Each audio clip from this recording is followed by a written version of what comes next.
45 ವರ್ಷಗಳ ಸುದೀರ್ಘ ಕಾಂಗ್ರೆಸ್ ಪಕ್ಷದ ಸೇವೆಗೆ ಡಿ ಕೆ ಶಿವಕುಮಾರ್ ಅವರು ಈಗ ಸಿಎಂ ಆಗ್ತಕ್ಕಂಥ ಒಂದು ಅವಕಾಶವನ್ನು ಪಡ್ಕೊಂಡಿರ್ತಕ್ಕಂಥದ್ದು. ಯಾಕಂದರೆ ಹಂಗಾಮಿ ಸಿಎಂ ಆಗಿರ್ತಕ್ಕಂಥ ಸಿದ್ದರಾಮಯ್ಯನವರು ಮೈಸೂರು ಜಿಲ್ಲೆಯವರಾಗಿದ್ದರು. ಕೊಟ್ಟ ಮಾತಿನಂತೆ ಸಿದ್ದರಾಮಯ್ಯನವರು ಅಧಿಕಾರವನ್ನು ಹಸ್ತಾಂತರ ಮಾಡಲಿಕ್ಕೆ ಒಪ್ಪಿದ್ದಾರೆ. ಡಿ ಕೆ ಶಿವಕುಮಾರ್ ಅವರ ಪಟ್ಟಾಭಿಷೇಕ ಆಗ್ತಾ ಇದೆ. ಯಾಕಂದರೆ ಡಿ ಕೆ ಶಿವಕುಮಾರ್ ಅವರು ಕೂಡ ಮೈಸೂರಿನ ಅಳಿಯ ಅನ್ನೋದು ಒಂದು ಹೆಮ್ಮೆಯ ವಿಚಾರ. ಯಾಕಂದರೆ ಡಿ ಕೆ ಶಿವಕುಮಾರ್ ಒಟ್ಟಿಗೆ ಸಾಕಷ್ಟು ಒಡನಾಟವನ್ನು ಹೊಂದಿರತಕ್ಕಂತಹ ಹೂಟ್ಕಳಿ ಭಾಗದ ಜನಪ್ರಿಯ ನಾಯಕರಾದಂತಹ ಮಾದೇವರವ್ರನ್ನ ಮುಟ್ಕಿದ್ದಾರೆ. ಅವ್ರನ್ನ ಮಾತನಾಡಿಸ್ತಾ ಹೋಗ್ತೀನಿ. ಸರ್ ನಮಸ್ಕಾರ. ಕೊನೆಗೂ ನಿಮ್ಮ ಬಾಸತೆಗೆ ಸಿ ಎಂ ಸ್ಥಾನದಲ್ಲಿ ಕುಳಿತುಬಿಟ್ರು. ತುಂಬ ವರ್ಷಗಳ ಕನಸು ನಿಮಗೆ, ಯಾವಾಗ ನಮ್ಮ ಡಿ ಕೆ ಸಾಹೇಬರು ಸಿ ಎಂ ಆಗ್ತಾರಪ್ಪ ಅನ್ನೋ ಆತಂಕದಲ್ಲೇ ಇದ್ರಿ. ಈಗೆಲ್ಲ ಮುಗ್ದಿದೆ, ಪಟ್ಟಾಭಿಷೇಕ ಆಗ್ತಿದೆ.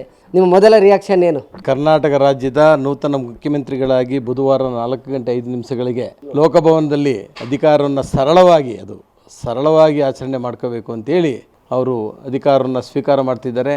ಅವರಿಗೆ ನಾನು ಮೊದಲನೇದಾಗಿ ನಾಡದೇವತೆ ಚಾಮುಂಡೇಶ್ವರಿ ಅವರಿಗೆ ಆಯುಸ್ಸು ಆರೋಗ್ಯಗಳನ್ನ ಕೊಟ್ಟು ಈ 6.5 ಕೋಟಿ ಜನರ ಸೇವೆ ಮಾಡುವಂಥ ಒಂದು ಅವಕಾಶವನ್ನು ಅವರಿಗೆ ಕಲ್ಪಿಸಲಿ ಅಂತೇಳಿ ನಾನು ಅವರಿಗೆ ನಾಳೆ ನೂತನ ಮುಖ್ಯಮಂತ್ರಿಗಳಾಗಿ ಅಧಿಕಾರ ಸ್ವೀಕಾರ ಮಾಡ್ತಾ ಇರ್ತಕ್ಕಂಥ ಡಿ ಕೆ ಶಿವಕುಮಾರಿಗೆ ಹೃತ್ಪೂರ್ವಕ ಅಭಿನಂದನೆಗಳನ್ನ ಸಲ್ಲಿಸ್ತಾ ಇದ್ದೀನಿ. ಹೇಗೆ ಸರ್? ಯಾಕಂದರೆ ನೀವು ಮತ್ತು ಅವರ ಒಡನಾಟ ಯಾವಾಗಿಂದ ಆರಂಭ ಆಯಿತು? ಯಾವಾಗ ಅವರ ನಾಯಕತ್ವವನ್ನು ನೀವು ಇಷ್ಟಪಡೋಕ್ಕೆ ಸ್ಟಾರ್ಟ್ ಮಾಡಿದ್ರಿ? 2004ರಲ್ಲಿ ನಾನು ಮೊದಲನೇದಾಗಿ ಗ್ರಾಮ ಪಂಚಾಯಿತಿ ಸದಸ್ಯನಾಗಿದ್ದೆ. ಆವಾಗ ಒಂದು ಉಪಚುನಾವಣೆ ಬಂತು ಸಿದ್ದರಾಮಯ್ಯನವರ ಮತ್ತು ಶಿವಬಸವನಪ್ಪನವರ ಒಂದು 2006ರಲ್ಲಿ. 2004ರಿಂದ ಅವ್ರಿಗೆ ನನ್ನ ಒಡನಾಟ ಇತ್ತು. ಅವರು ತುಂಬ ನಾನು ಅವರು ತುಂಬ ಹತ್ತಿರವಾಗಿದ್ದಂಥ ಸಂದರ್ಭ ಅಂತಂತೇಳಿದ್ರೆ 2006ರಲ್ಲಿ ಉಪಚುನಾವಣೆ ಸಂದರ್ಭದಲ್ಲಿ ಅವರು ಈ ಭಾಗದಲ್ಲಿ ಓಡಾಟಗಳನ್ನು ಮಾಡಿ ನಮ್ಮ ಮನೆಯಲ್ಲಿ ಊಟ ಉಪಚಾರಗಳನ್ನು ಮಾಡಿ ಅಲ್ಲಿಂದ ಸಂಪರ್ಕವನ್ನು ಬೆಳೆಸಿದ್ರು. ಮತ್ತು ಹಾಗೆ ಆ ದಿನಗಳಿಂದ ನನಗೆ ತುಂಬ ಸಹಾಯವನ್ನು ಮಾಡಿದ್ದಾರೆ. ವೈಯಕ್ತಿಕವಾಗಿ ಮತ್ತು ರಾಜಕೀಯವಾಗಿ ನನಗೆ ತುಂಬ ಸಹಾಯಗಳನ್ನು ಮಾಡಿದ್ದಾರೆ. ಅವರ ಸಹಾಯದಿಂದ ಇವತ್ತು ನಾನು ಒಂದು ಮಟ್ಟದಲ್ಲಿ ಇದ್ದೀನಿ ಅನ್ನೋದನ್ನು ನಾನು ಹೇಳ್ಕೊಳ್ಳಿಕ್ಕೆ ಇಚ್ಛೆಪಡ್ತೀನಿ. ತುಂಬ ಜನ ಯಂಗ್ಸ್ಟಾರ್ಗಳಿರ್ಬೋದು, ಯಾವ ಯುವ ರಾಜಕಾರಣಿಗಳಿರ್ಬೋದು, ತುಂಬ ಜನಕ್ಕೆ ದಾನ ಧರ್ಮನೂ ಮಾಡ್ತಾರೆ, ಅಧಿಕಾರನೂ ಕೊಡ್ತಾರೆ. ಬಟ್ ಅವ್ರಿಗೆ ಲಾಯಲ್ ಆಗಿರಬೇಕು, ನೇರವಾಗಿರಬೇಕು ಅನ್ನೋ ಒಂದು ಮಾತಿದೆ. ನಿಜನಾ ಅದು? ಅದು 100ಕ್ಕೆ 100 ಸತ್ಯ. ಯಾರು ಇಲ್ಲಿವರೆಗೆ ಅವ್ರ ಹತ್ರ ಲಾಯಲ್ ಆಗಿದ್ದಾರೆ ಅವರೆಲ್ಲರೂ ರಾಜಕಾರಣದಲ್ಲಿ ಮೇಲೆ ಬಂದಿದ್ದಾರೆ, ಸಕ್ಸಸ್ ಆಗಿದ್ದಾರೆ. ಅದು ಸತ್ಯವಾದಂಥ ಮಾತು. ಆಮೇಲೆ ಕೆಲವು ವಿಚಾರಗಳಲ್ಲಿ ಡಿ ಕೆ ಶಿವಕುಮಾರ್ ಅವರು ನೋಡತಕ್ಕಂಥ ನೋಟ, ಬರ್ತಕ್ಕಂಥ ಬಾಡಿ ಲ್ಯಾಂಗ್ವೇಜು, ಇದು ನೋಡಿದ್ರೆ ದೂರದಲ್ಲಿ ಅಥವಾ ದೂರದಿಂದ ನೋಡಿದವ್ರಿಗೆ ಏನಪ್ಪ ಡಿ ಕೆ ಶಿವಕುಮಾರ್ ಅಷ್ಟೊಂದು ರ್ಯಾಶ್ ಆಗಿರ್ತಾರೆ, ಹೇಗಪ್ಪ ಅವ್ರ ಹತ್ರಕ್ಕೆ ಹೋಗೋದು ಅಂತ ಹೇಳ್ತಾರೆ. ನೀವು ಹೇಳ್ತಿದ್ರೆ ಅವರಿಂದ ಒಂದು ಬದುಕು ಕಟ್ಕೊಂಡೇ ಸಹಾಯ ಮಾಡಿದ್ರು ಅಂತ. ಡಿ ಕೆ ಶಿವಕುಮಾರ್ ಅವರ ಆಪ್ತ ಬಳಗದಲ್ಲಿ ನೀವಿದ್ರಿ. ಹೇಗೆ ಸರ್ ಆ್ಯಕ್ಚುಲಿ ಆ ವ್ಯಕ್ತಿತ್ವ? ಸಿಂಹದ ಥರ ಕಾಣಿಸ್ತಾರೆ ವಿನ ಸಿಂಹದ ರೀತಿ ಕಾಣ್ತಾರೆ. ಆದರೆ ಹತ್ತಿರ ಹೋದ್ಮೇಲೆ ಅದು ಒಂದು ಹಸುವಿನ ರೀತಿ, ಅದು ಮಾತೃ ಹೃದಯ.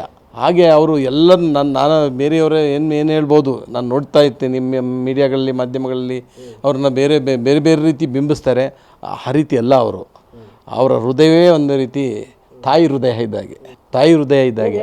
ಅದು ಆ ವಿಚಾರದಲ್ಲಿ ಅವರು ಹೇಗೆ ಅಂತ ಹೇಳಿದ್ರೆ ಅವರು ತುಂಬ ನೇರವಾಗಿ ಮಾತಾಡ್ತಾರೆ, ಕ್ರೂರವಾಗಿ ನಡ್ಕೊಳ್ತಾರೆ ಅನಿಸುತ್ತೆ ನಮ್ಮ ಜನರಿಗೆ. ಆದರೆ ಅವರು ಆ ರೀತಿ ಅಲ್ಲ. ಅದು ಒಂದು ವಿಶಾಲವಾದಂಥ ಒಂದು ತಾಯಿ ಹೃದಯ ಇದ್ದ ಹಾಗೆ ಅಂತ ನನ್ನ ಭಾವನೆ. ಡಿ ಕೆ ಶಿ ಅವರು ನಿಮ್ಮ ಒಡನಾಟ 2006 ಅಂದರೆ ಸಿದ್ದರಾಮಯ್ಯ ಅವರು ಆಗ ಸ್ಪರ್ಧಿ, ಹೊಸದಾಗಿ JDS ತೊರೆದು ಕಾಂಗ್ರೆಸ್ಸಿಗೆ ಬಂದಿದ್ದರು. ಅಂದರೆ ಅವತ್ತು ಸಿದ್ದರಾಮಯ್ಯನವರು ಬೈ ಎಲೆಕ್ಷನ್ ಗೆಲ್ತಕ್ಕಂಥ ವಿಚಾರದಕ್ಕೂ ಡಿ ಕೆ ಶಿ ಅವರು ಕೆಲಸ ಮಾಡಿದರು. ಅವತ್ತಿನ ಒಂದು ಚುನಾವಣೆ ಹೇಗಪ್ಪ ಇತ್ತು ಅಂತಂದರೆ ಸಿಚುವೇಶನ್ನು ಅವತ್ತು ಡಿ ಕೆ ಶಿವಕುಮಾರ್ ಮತ್ತು ಅಂಬರೀಷ್ ಇಲ್ಲ ಅಂತ ಹೇಳಿದ್ರೆ ಸಿದ್ದರಾಮಯ್ಯನವ್ರು ಗೆಲ್ತಾನೆ ಇರಲಿಲ್ಲ. ಅಂಥ ಸಿಚುವೇಶನ್ ಕ್ರಿಯೇಟ್ ಅವತ್ತು ಸಂದರ್ಭ. ಭೋಗಾದಿನಲ್ಲಿ ವಿಲೇಜ್ ಒಳಗಡೆ ಹೋಗಲಿಕ್ಕೆ ಯಾರು ಆಗ್ತಾಯಿದ್ದ ಸಂದರ್ಭದಲ್ಲಿ ಡಿ ಕೆ ಶಿವಕುಮಾರ್ ಅವರ ಒಂದು ಬಾಡಿ ಲ್ಯಾಂಗ್ವೇಜ್ ಇದು ಬಂದು ಏನಿದೆ ಅಂತೇಳಿ ಇಡೀ ಗ್ರಾಮನ ಸುತ್ತು ಅವತ್ತು ಆ ಒಂದು ಚುನಾವಣೆಯನ್ನು ಮತ್ತೆ ಬರೋದಿಲ್ಲ. ಆ ಚುನಾವಣೆ ನಾವು ನೋಡಲಿಕ್ಕೂ ಆಗೋದಿಲ್ಲ, ಬಿಡಿ. ಅದನ್ನು ಯಾರು ಊಹೆ ಮಾಡ್ಕೊಳ್ಳೋಕ್ಕೂ ಆಗದೆ ಇರೋಂಥ ಸಂದರ್ಭ ಅದು ಅಂತ ನಾನು ಹೇಳೋಕ್ಕೆ ಇಷ್ಟಪಡ್ತೀನಿ. ಹಾಗಾದರೆ ಈಗ ಸಿದ್ದರಾಮಯ್ಯನವ್ರಿಗೆ ಅರಿವಿದೆ, ನಾನು ಬೈ ಎಲೆಕ್ಷನ್ ಬಂದಾಗ ಡಿ ಕೆ ಶಿ ಅಂಬರೀಷ್ ಅವರು ಕೂಡ ಕೆಲಸ ಮಾಡಿದರು, ಈಗ ನಾನು CM ಆಗಿದ್ದೀನಿ, ಕೊಟ್ಟ ಮಾತಂತೆ ಅಧಿಕಾರವನ್ನು ಕೊಡಬೇಕು ಅಂತೇಳಿ ಅಧಿಕಾರ ಹಸ್ತಾಂತರ ಮಾಡಿದ್ರು ಅಂತ ಅನಿಸುತ್ತೆ. ಅದೇನಾಗಿತ್ತು ಅಂತಂದರೆ ಹಿಂದೆ ಹೈಕಮಾಂಡ್ ಮುಂದೆ ಏನು ಮಾತುಕತೆ ಆಗಿತ್ತು ಅದನ್ನು ಹೇಳ್ತಾನೆ ಬರ್ತಿದ್ರು. ಕಾಲಾವಕಾಶಗಳು ಸ್ವಲ್ಪ ಹಿಂದೆ ಮುಂದೆ ಆಗಿರ್ಬೋದು, 6 ತಿಂಗಳು 3 ತಿಂಗಳು ಹಿಂದೆ ಮುಂದೆ ಆಗಿರ್ಬೋದು. ಬಿಟ್ಟರೆ ಅವರು ಹೇಳ್ದಂತೆ ನಡ್ಕೊಂಡಿದ್ದಾರೆ. ಆದರೂ ಅದನ್ನು ನಮ್ಮ ಡಿ ಕೆ ಶಿವಕುಮಾರ್ ಸಾಹೇಬರು ಅದನ್ನು ತಾಳ್ಮೆಯಿಂದ ಕಾದು ಹೈಕಮಾಂಡ್ ಹೇಳ್ದಂತೆ ನಡ್ಕೊಂಡು ಇವತ್ತು ಒಂದು ಒಳ್ಳೆಯ ರೀತಿಯಲ್ಲಿ ಇವತ್ತು ನೋಡ್ತಿದ್ದೀರಿ. ಎಲ್ಲ ವಾತಾವರಣ ರೀತಿಗಳನ್ನ ನೋಡ್ತಿದ್ದೀರಿ. ಒಂದು ಒಳ್ಳೆಯ ವಾತಾವರಣದಲ್ಲಿ ಇವತ್ತು ಅವರು ಒಳ್ಳೆಯ ದಿನಗಳನ್ನೇ ಒಳ್ಳೆಯ ಒಂದು ಸಂದರ್ಭದಲ್ಲಿ ಮುಖ್ಯಮಂತ್ರಿ ಆಗ್ತಿದ್ದಾರೆ ಅಂತ ನಮಗಂತೂ ಅನ್ನಿಸ್ತಾ ಇದೆ. ಯಾವುದಾದ್ರೂ ಒಂದು ಘಟನೆನ ಡಿ ಕೆ ಶಿ ಅವ್ರ ಜೊತೆ ಇದ್ದಾಗ ಒಂದು ತುಂಬ ನಿಮ್ಮ ಜೀವನದಲ್ಲಿ ಮರೆಯಲಾರ್ತಕ್ಕಂಥ ಘಟನೆ ಯಾವುದಾದ್ರೂ ಇದೆಯಾ ಅಂತೇಳಿ? ನಾನು ಕೆಲವು ಸಂದರ್ಭಗಳಲ್ಲಿ ನಾನು ಏನಾದರೂ ಹೇಳಿದ್ರೆ ಹೋಗೋ ನನ್ನ ಹೆಸರು ಹೇಳೋ ಸಾಕು ಇನ್ನು ಕೆಲಸ ಆಗುತ್ತೆ ಅಂತ ಹೇಳಿದ್ದಾರೆ. ಕೆಲವು ಸಂದರ್ಭಗಳಲ್ಲಿ ನನ್ನ ಬದುಕು ಕಟ್ಟಿಕೊಡ್ಬೇಕಂತ ಸಂದರ್ಭ ಬಂದಂಥ ಸಂದರ್ಭದಲ್ಲಿ ನಾನು ಆ ವಿಧಾನಸೌಧಕ್ಕೆ ಹೋದಂಥ ಸಂದರ್ಭದಲ್ಲಿ ನನ್ನ ಫೈಲ್ಗಳನ್ನ ತಗೋಗಿ ಬಚ್ಚೇಗೌಡ್ರ ಹತ್ರ ಕೊಟ್ಟು ನನ್ನ ಕೆಲಸ ನನ್ನ ಕಣ್ಣು ಮುಂದೆ ಕ್ಲಿಯರ್ ಮಾಡ್ಕೊಂಡಂಥ ಸಂದರ್ಭಗಳೂ ಇದ್ದಾವೆ ನನಗೆ. ಅವರು ಅಂಥ ಸಂದರ್ಭಗಳನ್ನು ಇವತ್ತವರೆಗೂ ನಾನು ಅವ್ರಿಗೂ ಕೊಟ್ಟಂಥ ಇದರಿಂದ ಇವತ್ತವರೆಗೂ ನಾನು ಹ್ಯಾಪಿಯಾಗಿದ್ದೀನಿ. ಅಂದರೆ ಡಿ ಕೆ ಶಿವಕುಮಾರ್ ಅವರ ಹಿಂಬಾಲಕರಾಗಿರೋದಕ್ಕೂ ಒಂದು ಸಾರ್ಥಕತೆ ಇದೆ ಅಂತ ಅನಿಸುತ್ತೆ. ಅದರಲ್ಲಿ ಎರಡು ಮಾತೇ ಇಲ್ಲ. ಆ ವಿಚಾರದಲ್ಲಿ ಬೇರೆಯವರೆಲ್ಲ ನಮ್ಗಳ ಬಗ್ಗೆ ಅವ್ರ ಬಗ್ಗೆ ಮಾತಾಡ್ತಾರೆ, ನಿಮ್ಗೆ ಯಾವ ಅಧಿಕಾರ ಸಿಗಲಿಲ್ಲ, ಅಧಿಕಾರ ಕೊಡಲಿಲ್ಲ, ಅದು ಕೊಡಲಿಲ್ಲ, ಇದು ಕೊಡ ಅಧಿಕಾರಗಳಿಗಿಂತ ಹೆಚ್ಚಾಗಿ ನಮಗೆ ಬದುಕನ್ನು ಕಟ್ಕೊಟ್ಟಿದ್ದಾರೆ. ಬದುಕನ್ನು ಕಟ್ಕೊಟ್ಟಿದ್ದಾರೆ. ನಮ್ಮೆಲ್ಲರಿಗೂ ಒಂದು ಏನಪ್ಪ ಇತ್ತು ಅಂತಂದರೆ ಅವರು ಈ ರಾಜ್ಯದ ಮುಖ್ಯಮಂತ್ರಿಯಾಗಿ ಒಂದು ದಿವಸ ನೋಡಬೇಕು ಅನ್ನೋದು ನಮ್ಮೆಲ್ಲರ ಆಸೆ ಇತ್ತು. ಅವ್ರು ನಾಳೆ ಆ ರಾಜ್ಯದ ಮುಖ್ಯಮಂತ್ರಿ ಆಗಿಬಿಟ್ರೆ ಅದಕ್ಕಿಂತ ನಮಗೆ ದೊಡ್ಡ ಅಧಿಕಾರ ಸಿಕ್ಕಿದಾಗೆ ಅದೇ ನಮಗೆ ಅದೊಂದು ದೊಡ್ಡ ಖುಷಿ ಅಂತ ನಾನಂತೂ ಇಚ್ಛೆಪಡ್ತೀನಿ. ತುಂಬ ಮುಳ್ಳಿನ ಹಾದಿ, ಗ್ಯಾರಂಟಿಗಳನ್ನ ಬ್ಯಾಲೆನ್ಸ್ ಮಾಡಬೇಕು. ಈ ಕಡೆ JDS BJP ಮೈತ್ರಿ ಆಗಿದೆ. ನಿಮ್ಮ ಡಿ ಕೆ ಶಿವಕುಮಾರ್ ಅವರು ಇವೆಲ್ಲ ಟ್ಯಾಕಲ್ ಮಾಡಿ ಸಕ್ಸಸ್ ಆಗ್ತಾರೆ ಅಂತ ಹೇಳ್ತೀರಾ? ಇದೆಲ್ಲನೂ ಈ ರಾಜ್ಯದ ಜನ ನೋಡಿದ್ದಾರೆ. ಅವ್ರನ್ನ ಟ್ರಬಲ್ ಶೂಟರ್ ಅಂತೇಳಿ ಮೊದಲೇ ಇವತ್ತು ಅವ್ರಿಗೆ ಒಂದು ಬಿರುದು ಬಂದಿದೆ. ಅದರಿಂದ ಅವರು ಆ ರೀತಿಯ ನೀವೆಲ್ಲರೂ ಏನು ಅಂದ್ಕೊಂಡಿದ್ದೀರಿ ಅವೆಲ್ಲವನ್ನೂ ಮೀರಿ ಒಂದು ಒಳ್ಳೆಯ ಕೆಲಸಗಳನ್ನ ಮಾಡ್ತಾರೆ ಅನ್ನೋ ಭಾವನೆ ನಮ್ಮೆಲ್ಲರಿಗೂ ಇದೆ, ಈ ರಾಜ್ಯದ ಜನಕ್ಕಿದೆ.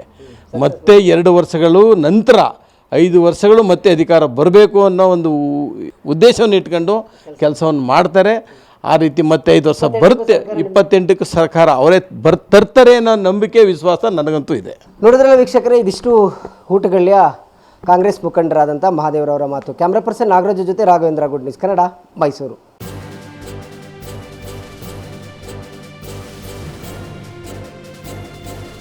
ಇದು ಮಾನವೀಯ ಸಂದೇಶದ ಜನವಾಹಿನಿ.